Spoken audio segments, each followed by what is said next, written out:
So starting with the injuries, Denzel will be out this week with that calf. He's week to week. Sheldrick Redwine, he'll be day to day with a knee injury. Andrew Sendejo, day to day with a groin injury. Larry Ogunjobi will be out of practice today, but I do anticipate he'll be back tomorrow dealing with an ankle injury. With the COVID stuff going on, out this week, we talked about Miles, Janovich, will be out this week. Joe Jackson out this week. Chris Hubbard has a chance. We'll see how that plays out as the days go on this week. We had a positive this morning. We're working through contact tracing. So with that, we'll hold a few guys, players and staff out of the workouts this afternoon as we work through the contact tracing. But we will open the building, and that's what we've been working on this morning. We'll space this out a little bit so that we'll bring in the offense, bring them in, let them get a lift, get them out in the field house to work out, get a individual period and move them around. And then we'll bring the defense in and have a similar schedule. So we'll space the two groups out. But I think it's really important that we get the work in today. It's an important day. The players and coaches are in meetings as we speak. We had, our meetings are virtual already. So we actually added a few more minutes of meeting time this morning since we weren't bringing them in at the normal hour. So the guys are adapting. They're being flexible. Coach Van Pelt showed a picture of Stretch Armstrong this morning, and that's who we are, and that's who we got to be. So big game this week. Jacksonville Jaguars, we got to go down there and play our best football. I know they're dealing with similar issues with COVID-related things, with injuries. I know they announced a new quarterback. So, for us, we have to go down there and expect the unexpected. On offense, I think Coach Gruden does a great job. They're runners third in the NFL in rushing. Defensively, play that Seattle cover 3 defense, which is very, very difficult to attack.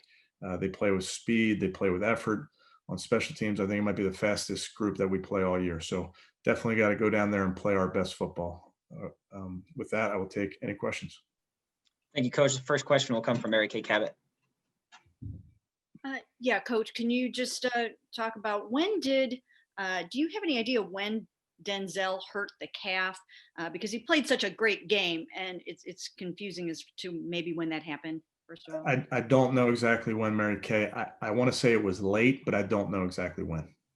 And just what is it like to have to be without your lockdown, shutdown corner, who basically is kind of having a Pro Bowl caliber season? Yeah, disappointed for Denzel, but really no different than we've talked about with all the guys. They're out, and next man has to step up. And I think you've seen our guys do that throughout this year. So excited for the guys that we'll have available to us. Okay, Thank you, Mary Kay. Scott Patrick will be next. Hey, Kevin. First of all, is Denzel a candidate for IR? We'll work through that, Scott, but as of yet, we have not put him on there. Okay. And regarding the COVID situation, I mean, now it's been a few guys, kind of a steady, whatever, trickle. Do you feel that's wearing on you or the team at all? That it's always something? No, not at all. It's 2020. We're ready to go. And is it safe to say that each case is individual, that guys aren't getting it from other guys because you haven't had the close contacts? I think that is safe to say, but I'm not an epidemiologist, so I'll stay out of that. Well, then do you kind of re-emphasize with the guys then that they have to be even more careful when they're outside the building? Yeah, we've talked about it all the time, Scott. When we're in the building, we're very safe. When we're out of the building, you got to be safe. That's when you leave our bubble. Obviously, you got to make great decisions, and I think the guys understand that. Thanks. Thank you, Scott. Jeff Shadell, we'll go to you.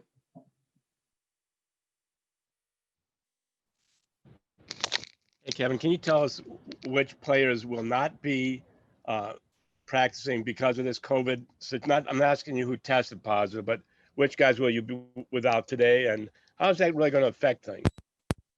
Yeah, Jeff, I'm not going to get into the list of guys. Again, we're just being following protocols. The building's open. We can practice, but we'll just be safe and hold a few guys out just because we don't know how the contact tracing is going to come back. And, how it affects you. You may have less guys out there at practice. So we got to get creative in how we do that. Thank you, Jeff. To Tony Grossi. Okay, sorry. Kevin, do you move Kevin Johnson to the outside, and who would go inside? Yeah, that's under consideration, Tony. There's a couple different combinations that we can do in the back end. Again, I go back to early in the year, we've had a lot of guys playing. So I think we have options there, but we'll see how that plays out this week. And the fact that Glennon hasn't played a game and had very few throws the last 2 years before that, how do you prepare for him? Yeah, there's tape on him, Tony. There's a lot of tape on him. So I know our coaches are going to go back and watch it and kind of know what his strengths as a player are. But I would say it's not like an unknown player that you haven't seen before. All right, thank you. Thank you, Tony. Zach Jackson has our next question. Kevin, maybe the last 24 hours have accelerated this, but has there been a point where you've told your practice squad guys, hey, it seems like you're far down the depth chart now, but you're really only an hour away from playing, so stay ready? Yeah, that's something our practice squad, they understand that completely. We've had those conversations. I think they do a great job.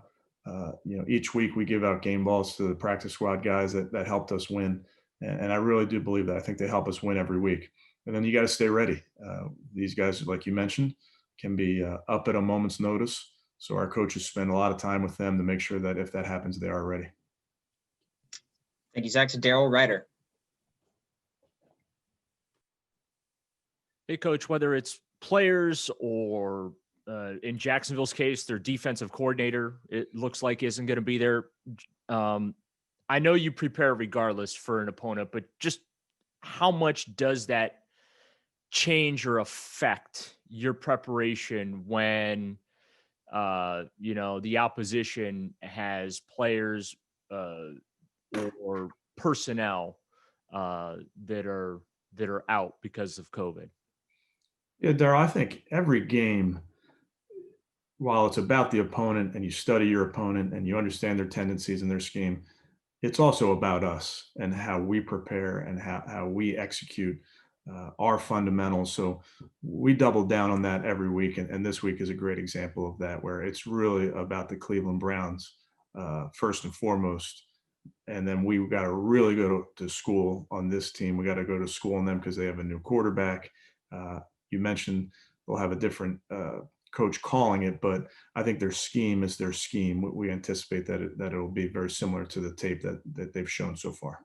And on Monday, you mentioned, hey, we're not good enough to just show up and expect to win. Jacksonville's played a lot of really close games. They've been in a lot of fourth quarters. On the flip side, you guys have played a lot of close games, but found ways to win in those fourth quarters. What do you tell your team going into this week about facing a team that might, record-wise, not seem all that intimidating, but they're a team that hangs around and can still beat you? We have to play our best football to get a win this week. Thank you, Daryl. Nate Ulrich has our next question. Hey, Kevin, I know we talked to you about Ronnie Harrison the other day. Is he going to be okay to practice with the knee today? Should be, yes. Okay. And obviously, he's just coming in fresh from Jacksonville. Do you sense any excitement for him in this game or anything that you guys have picked up on or talked about? I haven't spoken to him about that yet, Nate. I think typically when you play your former team, the guys do get a little bit extra juice from that. But Ronnie's a pro. He understands that he's got to make sure that his preparation is on point. Thank you, Nate. Jake Trotter, you're up. Yeah, Kevin, is it possible that Miles could play not this weekend, but the game after against Tennessee? Is that a potential option? Yes. Okay. Thanks, Jake. Back to Scott Petrick. Hey, Kevin, I know Monday you said you'd glanced at the Jacksonville forecast. Would you guys be looking forward to playing a game that's nice weather, maybe trying to get the passing game kind of revved up a little bit after these last three games? I was anticipating a weather question from Tony Grossi there. We'll deal with whatever the weather is, and sunny, rainy, whatever it shall be. But I don't think we look at it as we want to go get the passing game going. We just want to go have a productive offense in whatever the elements may be. What about Baker in that kind of scenario? I mean, does it, I don't know, wear on a quarterback? Or, I mean, I would think there would be some level of frustration with not being able to have the same comfort level throwing the ball for a stretch of time. I don't think so. I think, we all know we've played in 3 weather games. The game before that, he won the AFC Player of the Week. So we'll just deal with whatever weather's in front of us. Thanks. Thank you, Scott. Appropriately enough, Tony Grossi, you're up. Speaking of weather, no, I don't have a weather question. Kevin, I was going to ask Ronnie Harrison question, but is it a stretch to see a silver lining in these practices that have been kind of eliminated, and that physically the guys that are healthy are fresher as a result of it? Have you noticed that being a positive? It could be, Tony. I think that's a balance between sharp and fresh. Yeah. If you don't do anything, you're going to be fresh, but you might not be sharp. So I think that's what I'm excited that I can get the players on the field today and move them around, even if it's on air, even if it's just individual. I think that is so important. And what do you see out of that rookie running back, James Robinson? Really good player. He's a load, fights for extra yardage. They're big up front, so that they lean on people, they move them, and he has a great way of falling forward and having great vision. Thanks. Thank you, Tony. Steve Dorshik has our next question. Coach, with Nick Chubb out for a while and Hooper's been out for a bit, and of course now you're without OBJ, you've had all kinds of adjusting on the fly to do, both the prep and game day, now with the weather and all that.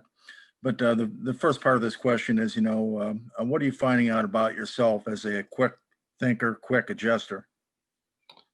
Well, Steve, that's our job, to adjust as coaches, see who's available to us and put a game plan together to go win. But, I would go back to, I got some really, really good coaches working with me. So on a day like this, when you're trying to get the schedule and you're trying to add extra meetings and Callie's putting everything together for us. So she's, the star of the day and able to put that together. So that's where I'm lucky to have really good coaches around me. When you get to game day and, everybody watching the game is trying to guess where the ball might be going, and then it goes to maybe a Kadero Hodge or a Higgins, when you also have a Landry on the field. There are a lot of moving parts and all that. But how much latitude does Mayfield have in how each play call goes versus what you're sending in there? Yeah, I think we try to have a balance there. We want to make sure we're difficult to defend, and that does at times mean you send the quarterback in a couple plays. I think Baker's done a great job of the ball goes where the coverage dictates it goes, and I think that's where you can be real efficient and real explosive when you're doing that. And I think Baker's done that. Thank you, Steve. Nate Orrick, you're up. Hey, Kevin, what do you think of Olivier Vernon getting recognized by the league? And do you think he can parlay that performance into a nice finish here to the season? Yeah, I think that's outstanding. I'm happy for OV, and we mentioned people got to step up. He stepped up, and I'm counting on him this week to do the same. So I think he understands that it doesn't matter where he's rushing, how he's playing the run. We need him out there, and we need him to make plays, and that's what he did in this last ball game. Hey, and you mentioned Alex Van Pelt showing a picture of Stretch Armstrong or whatever.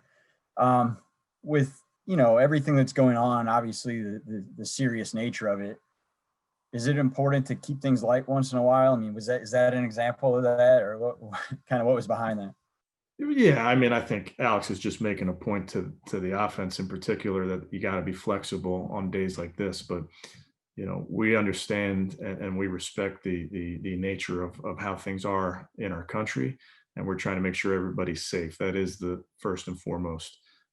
With that, when we're on our Zoom meetings, when we're out in the practice field, we are trying to keep it light and have fun while we're getting our work in. Thank you, Nate. Mary Kay Cabot, you have our next question. Yeah, Coach, I know this is a question that you really are pretty tired of answering this season, but given the nature of Denzel being out for a little bit, I'm going to throw it out there again. Do you have any update on Greedy? Are you holding out hope that Greedy Williams can still make it back this season? And if so, maybe when? Yeah, I don't have an update, Mary Kay. It's kind of, It's what it's been. We continue to check in. He continues to rehab like crazy. He's working very, very hard. So again, I'm disappointed for Greedy that he's not in there at this point, but I can promise you he's working very hard. Thank you. Thank you, Mary Kay. Scott Petrick, you're up. Kevin, do you switch things to schedule up for Thanksgiving tomorrow? As far as A little bit, yeah. We're going to try and get in earlier, get off the field earlier. Yes. but you're still practicing. Yes. Okay. Thank you. Thank you, Scott. Daryl Ryder. Hey, Coach, you mentioned, about Glennon. There is some tape out there, even if it's not recent tape. How do you marry his tape versus what Jacksonville's trying to do offensively in your preparation? Yeah, Daryl, I don't think they'll change their scheme. So I think that all the tape from Jacksonville is good. I think, though, for us as a defense, we got to understand his strengths as a player, understand, how we want to rush him, those type of things, understand his arm strength, which is very good. So I think we got to understand the player, but I don't think they're going to wholesale change their scheme. Thank you, Daryl. Time for two more. Steve Dorshuk and Jake Trotter. Steve, go ahead. Coach, quick question about Kadarius Hodge, just from the standpoint, if you try to research him, you can't find a lot about Prairie View. What did you know about him when you first got around him, and what have you found out? Yeah, like a lot of our guys, I didn't know much. I knew the player. I could tell you his strengths as a player, but I didn't know the person. I really enjoy being around Kadarius. I think he's a team guy all the way. Plays special teams, blocks, makes plays in the pass game. So he's been outstanding for this offense. And I think the guys really, really appreciate him as a teammate. He said, he was super confident when he was at Prairie View. What you can find, he said, like when the college kids say, 3 words about yourself, I can't be stopped or whatever. But is he more of a talent than the NFL realized when he came out? Probably. He could be. Yeah. When we call his number, he's made plays. Thank you, Steve. Final question, Jake Trotter. Yeah, real quick, Kevin, it's been raining pretty good around Berea all day. Do you know if you're going to be inside, outside? Does the COVID situation impact your decision there too? We're going to be inside today.